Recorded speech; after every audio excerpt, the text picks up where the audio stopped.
professora Beck, Roberta Beck Flor. Eu tive a honra de orientar o trabalho deste menino e fico muito feliz que chegamos aqui hoje. Divirta-se. Posso começar? Sim. Boa noite, gente. Meu trabalho é espontaneidade de teatro, corpo e bem-estar. Essa pesquisa surgiu através da minha própria experiência na licenciatura de teatro, porque quando eu era adolescente, antes de entrar nesse curso, eu reparava que eu tinha um corpo que não era mais tão espontâneo quanto quando eu era criança. E aí, dentro de uma discussão na aula de arte, eu reparei como que eu retomei esse estado de espontaneidade corporal através das práticas teatrais. E como isso influenciou positivamente no meu bem-estar, na minha relação com o meu corpo, na minha relação com as outras pessoas. Então, surgiu a ideia de proporcionar isso também para os alunos que passassem por mim. Então, pode passar. Introdução sobre o corpo e sua influência social. Vamos colocar como uma diminuição da espontaneidade, que vem socialmente, dependendo do contexto social, dependendo da época, causa justamente o que vocês vão ler, o que eu vou ler para vocês aqui, que é a resposta de um dos meus alunos do IFSON da Barra, que vocês estão lá por 3 meses, 3 anos. O que é ser um corpo, lidar com emoções, o que é ter um corpo, ter algo somente seu. Uma palavra para descrever a sua relação com o seu corpo, insegurança. Uma palavra para descrever seu corpo, caos. Algo que você gostaria de melhorar em relação ao seu corpo, tudo. Ou seja, isso explora para a gente como muitos jovens, principalmente jovens a adolescência por si já é uma fase muito conturbada, como que a relação com o corpo está um pouco precarizada na vivência de muitos jovens, né? Então, eu quis trazer esse relato como algo muito concreto, né? Então,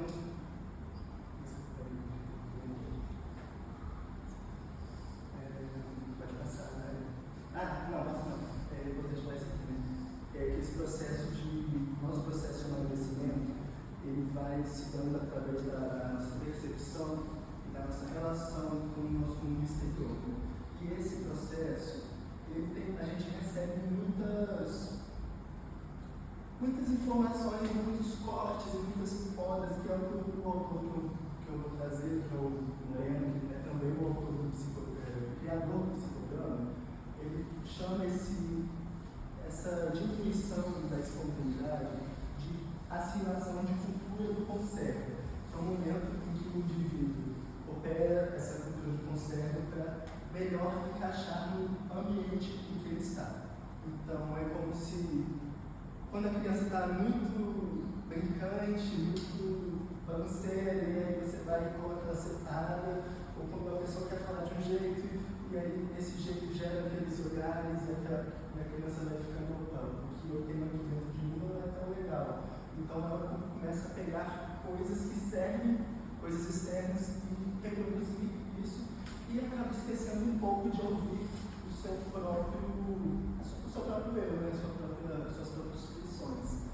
Então, é sobre essa influência social que dá a nossa relação com o nosso corpo. Pode passar. Aí tem a espontaneidade como potência transformadora, que o Moreno ele associa a ideia de espontaneidade com o bem-estar.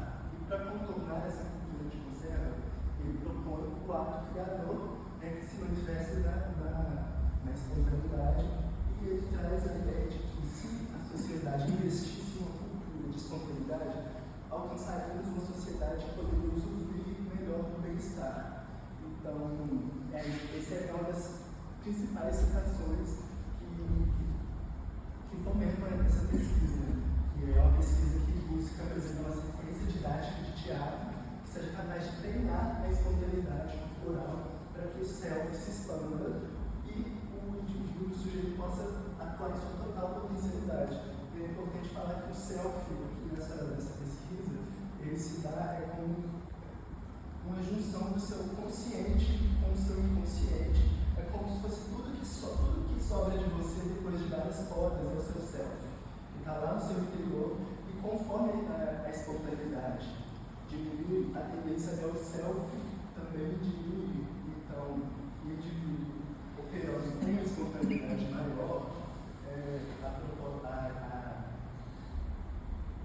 a expectativa é que o self se expanda e ele possa atuar, se comunicar melhor, ele possa se entender melhor, ele possa se posicionar melhor, possa se sentir livre justamente para ser quem ele quiser ser. Né? Então, essa referência de Moreno diz que o locus do self está na espontaneidade, quando a espontaneidade está a zero, o self também está a zero. Então, se a espontaneidade cresce, o self se expande. Se for limitado a potencial da espontaneidade, o potencial do self também é limitado. Pode passar.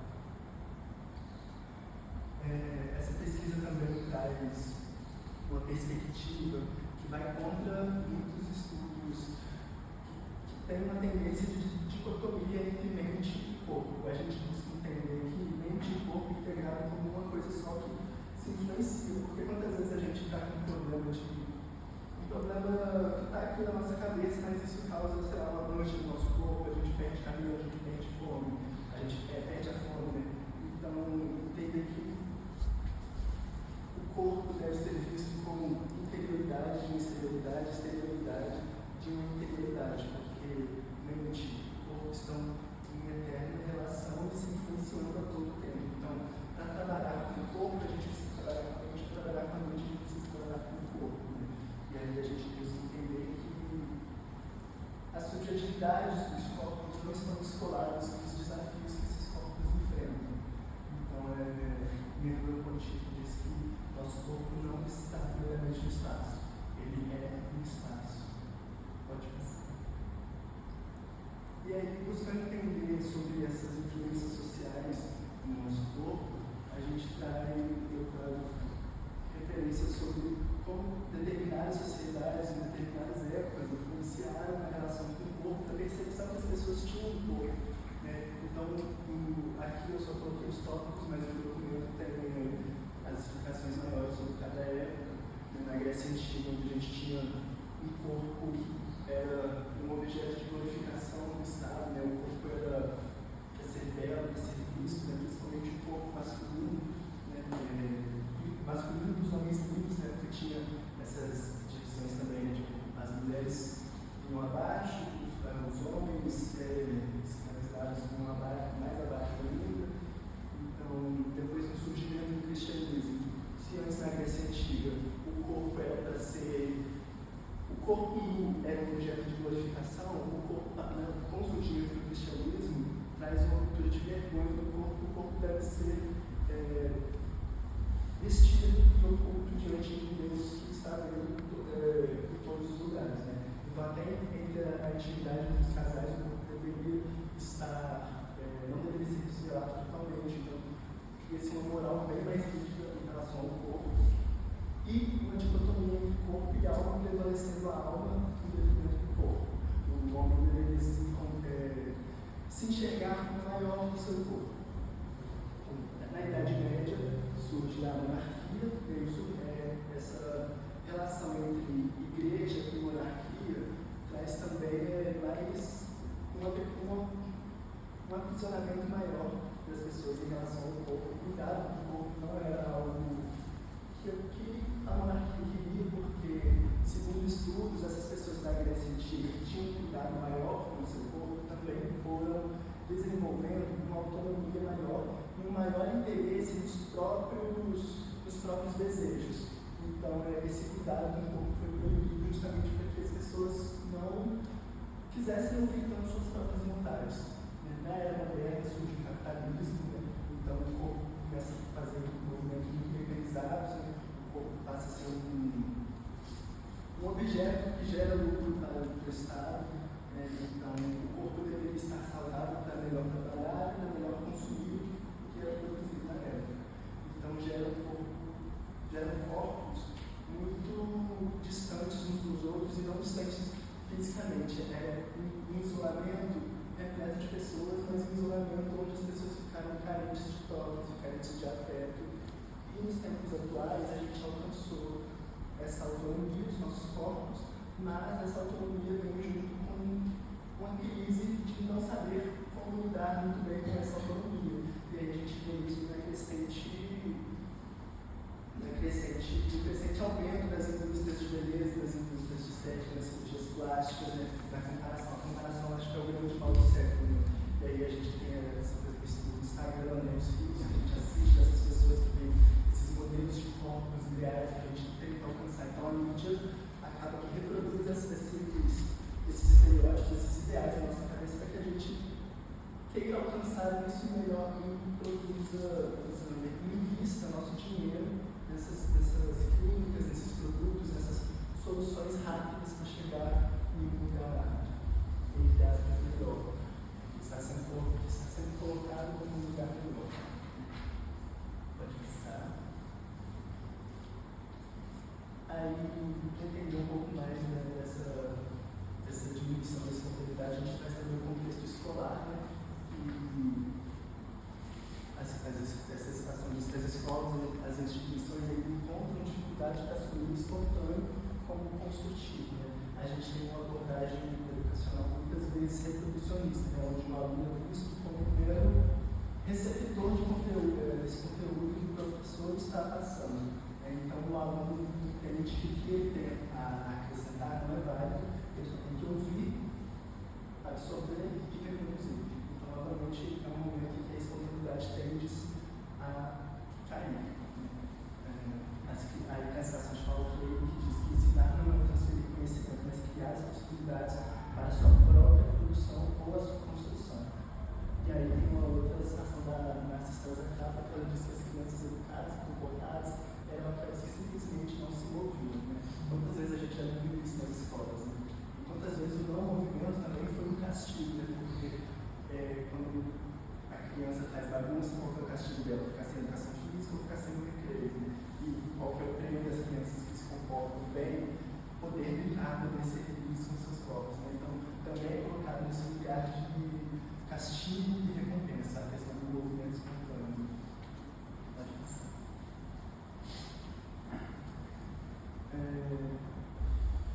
Essa pesquisa traz uma perspectiva de que essa metodologia que nós chamamos de sequência espontânea possa ser aplicada na fase inicial das aulas de teatro.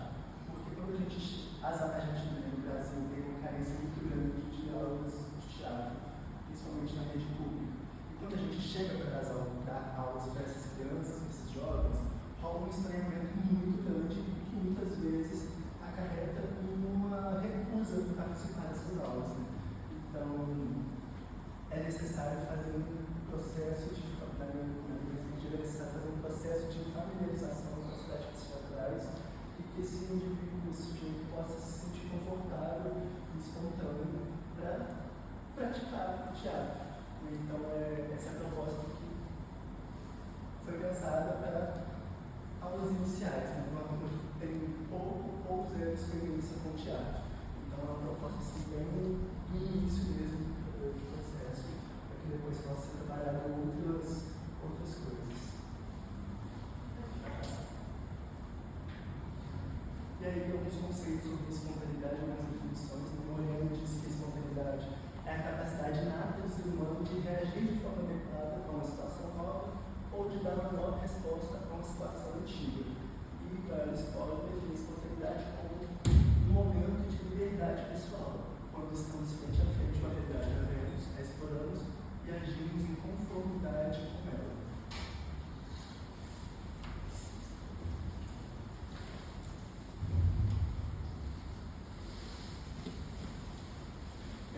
Aí tem a espontaneidade através do princípio da infância, né? Porque a criança, quando ela nasce, ela é jogada num mundo totalmente novo, né? Então,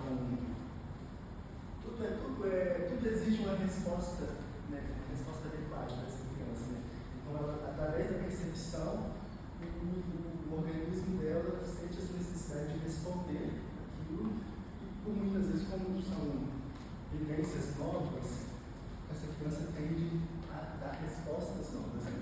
E aí que a gente vê muito forte a potência, o ato da espontaneidade.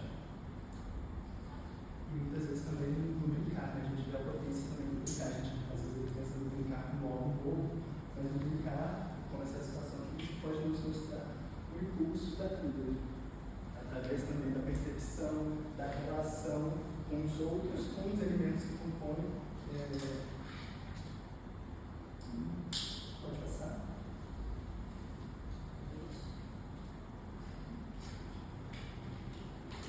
A diminuição dessa oportunidade se dá porque os adultos não amam as crianças pelo que elas são.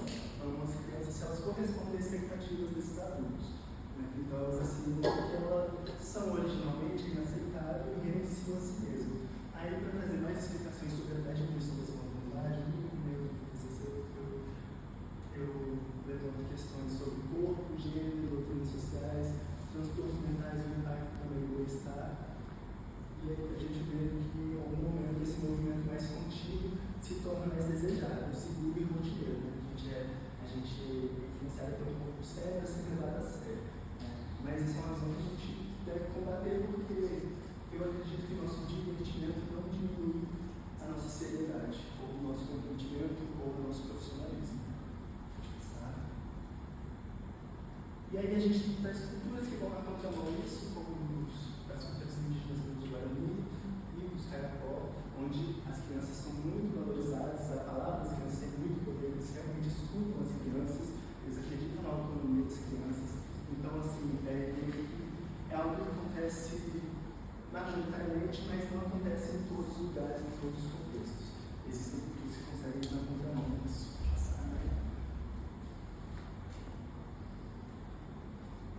Acho que esse aqui eu falei, pode passar.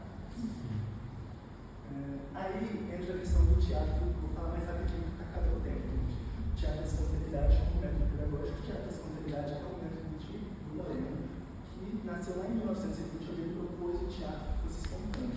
Então, no papel da natureza, nos finais, os atores descobriam que eles iam encenar minutos antes da encenação. O diretor trazia a ideia, ou a plateia trazia a ideia, ou alguns atores traziam a ideia, ou a ideia que já havia no jornal, e aí eles iam se conversando como ia ser feito minutos antes, e ao longo do espetáculo a plateia intervia e mudava o que estava acontecendo, dava sugestões. Então a proposta era que o palco era um palco onde tinha gente assistindo de todos os ângulos para permitir um movimento ilimitado, mas recebeu muitas críticas porque as pessoas não acreditavam que poderia ser feito em teatro espontâneo. Então acusaram eles de ser uma farsa. E aí a conta do método acabou não indo muito para frente. Aí, alguns conceitos básicos dessa sequência é o idealismo em espontaneidade, não é? Influencialização e harmonia espontânea. Máscaras, sombras, a gente usa máscaras, sombras, luzes, giros, música, dança. Sombras, porque no teatro de sombras as pessoas se sentem mais à vontade para se expressarem corporalmente, né? Porque não está fazendo isso necessariamente o corpo dela, mas só a silhueta. Os giros, porque é algo que solta um pouco das pessoas, né? Pode passar. A influencialização é uma prática que faz o adulto retornar ao estado corporal da criança, onde a gente encontra maior espontaneidade, né? E a influencialização como método político estruturante de qualquer projeto que envolva aprender, né? E aí influencializar diferente de infantilizar, porque infantilizar carrega um significado pejorativo. Então por isso que é influencializar com você. Ordem espontânea. Essa ordem espontânea é justamente uma ordem onde diversos elementos estão envolvidos e conversando entre si, mesmo que atendendo suas próprias fruições. Então são fruições emergentes de cada um, mas que buscam se entender e se relacionar com um todo coerente. Então são pessoas que estão conectadas dentro desse processo, mas que estão ao mesmo tempo atendendo suas próprias fruições. Aí a gente tem o exemplo de ordem espontânea. E aí, no final, eu tenho alguns exemplos de algumas indicações de comportamento do professor numa pedagogia de espontaneidade. E aí é um dos principais que eu vou associando com os pensamentos da Bárbara Spoller. Um dos principais é que o professor precisa estar disposto a abrir mão do seu planejamento quando algo não está funcionando. Caso algo não sirva, A proposta foi solidificada, eliminada, ele tem que ter essa autonomia para poder criar novas propostas de acordo com as necessidades daqueles alunos, de acordo com o contexto daquele momento.